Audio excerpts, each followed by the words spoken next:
Ok, naj se misija Koda 125 začne. Da na kratko ponovim. Vsi, ki že imate veljavno vozniško dovoljenje B kategorije po domače za vožnjo avta, pa niste voznik začetnik, lahko opravite najmanj 6 učnih ur praktičnega usposabljanja, potem pa vam avtošola izda kopijo evidenčnega kartona vožnje, s katerim lahko greste takoj na upravno enoto, da vam izdajo to novo dovoljenje. Ja, sliši se zelo enostavno, pa se je, ampak... Ja, za začetek boste rabili opremo. Ok, večino si jo lahko izposodite v avtošoli, ampak se jo boste rabili tudi kasneje, ko boste sami vozili motor, ni tako? No, kaj nujno rabim in kaj je fajn imeti? Pa nujno se rab za vožnjo z motorjem čelada. Ok. Jaz bi priporočil kar tako čelado, ki je preklopna, včasih ti paše, da malo več zraka, ali vsaj na semaforju, da odpreš. Ok. Drugače pa čelada je primerna tudi za vožnjo, zunaj mesta. Čelada te ne sme tiščati. Okay. To je najbolj pomembno. Ne smete preveč stiskati, morate glavo lepo ubiti. To je najbolj pomembno. Kako pa to sprobaš? Mislim, vem, da si jo daš gor, pa da pač, ne vem, lahko mogoče malo z glavo stresaš, ne? Ja. Da ne opleta. Pa zato ti bojo pa svetovali izkušeni prodajalci, Okay. da ti povejo tvojo pravilno velikost čelade. Obvezno je, da je homologirana, ima tle noter vsaka čelada, ima homologacijski listek. To mora biti, ne, tako da veš, da je čelada varna. Zdaj, priporočljiva je tudi jakna za na motor, ki ima noter ščitnike ramen, ščitnike komolcev.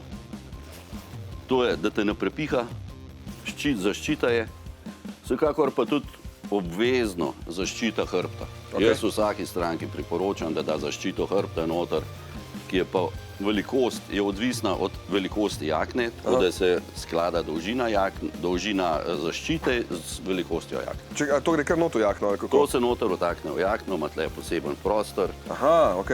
ki je namenjena tej zaščiti in gre noter v jakno. Priporočam tudi zaščitne hlače, izgledajo čist casual, imajo pa noter kolenske ščitnike in pa tudi bočne ščitnike, tako da pri kakšnem padcu ima zaščiten bok in pa kolena. Za kakšno malo daljšo vožnjo pa priporočam kakšen drug model hlač, lahko kaj tazga, ki ne prepiha toliko, boljša zaščita je vetrna. Ampak to bom rabo pol, ko bom malo drugačen motor vozil, ne? Tako je. Ali pa, da se voziš tudi pozim, ali pa zgodaj spomlad, pozan jesen, je pa kaj tazga. Ker džins je le mrzel. Potem rabimo tudi zaščitne rokavice. Rokavice so pomembne zato, ker tudi pri manjšem padcu, vsak prvi stik vedno se lovimo na roke. Ja, itak je. In zato je rokavica zelo pomemben del opreme. Te rokavice so, večina se vozimo po let. So perforirane, zračne in pa zelo dober oprijem imajo. Ko primaš motor za ročko, imaš ti dober oprijem za zavoro, za komande, stikalo levo, desno. Kaj pa glede obutve? Jaz vem, da zakonsko ni predpisan, kaj moraš imeti, ne? To je res. Zakonsko ni predpisana obutev razen na vožnji oziroma na izpitni vožnji.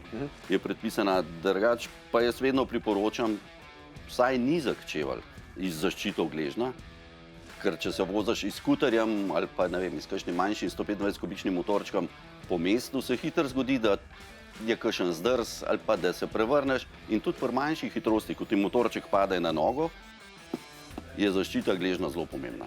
In to je tukaj not. To je tukaj noter, Ja. ker vemo pa, da gleženje pa dolgotrajno zdravljenje. Ampak, veš, jaz vidim, da so tudi dizajni zdaj že kar zanimivi radi. Ja, dizajni so taki, da jih lahko uporabljaš čist kot casual čevelj. Tudi nekam se pripelje z motorjem, normalno lahko hodiš, ne hodiš kot v pancerjih. Ja. Kaj pa še priporočaš? Vidim, da je klele Poleg obvezne opreme priporočam še dežno obleko. Okay. Se pravi, jakno pa hlače dežne. Ker prej slej nas bo dež ujel, pa se mi suhi pelemo. Jakno priporočamo vedno fluorescenčne barve, ker v dežju si bolj viden. Hlače so lahko pa tudi črne, niso to hitro umazane. Ja, pa fajn, da je tako lepo zapakiran, klele tako malo noter, ne? Ja. Za primer pa, da ni dežja, priporočam pa še odsevni brezrokavnik, zaradi vidljivosti, zaradi večje varnosti. Voznik te bo vsak prej opazil, če si ti oblečen nekaj fluorescenčnega, kot pa v črni barvi. Ja. Ok, daj mi povej, koliko me to zdaj košta vse skupaj? Pa en tak osnoven komplet lahko dobiš že za dobrih 200 evrov. Aha, to je taka jakna. To, kar smo To, kar smo pa mi dva gledala, ki je zajemalo še čelado, čevlje, rokavice, ledvičen pas, je pa kar cena tam okrog 500 evrov. Okay. Ampak pol imam dejansko vse, kar rabim, pa da se ukvarjam, ne? Vse. Vse. No, zdaj me pa čaka še vožnja, da pokažem, kako ta stvar izgleda v praksi, če še niste čisto ziher, ali bi ali ne. Nijem bemba, samo odločiti se je treba. No, pa preoblečiti najprej. Sem pa hud, a ni?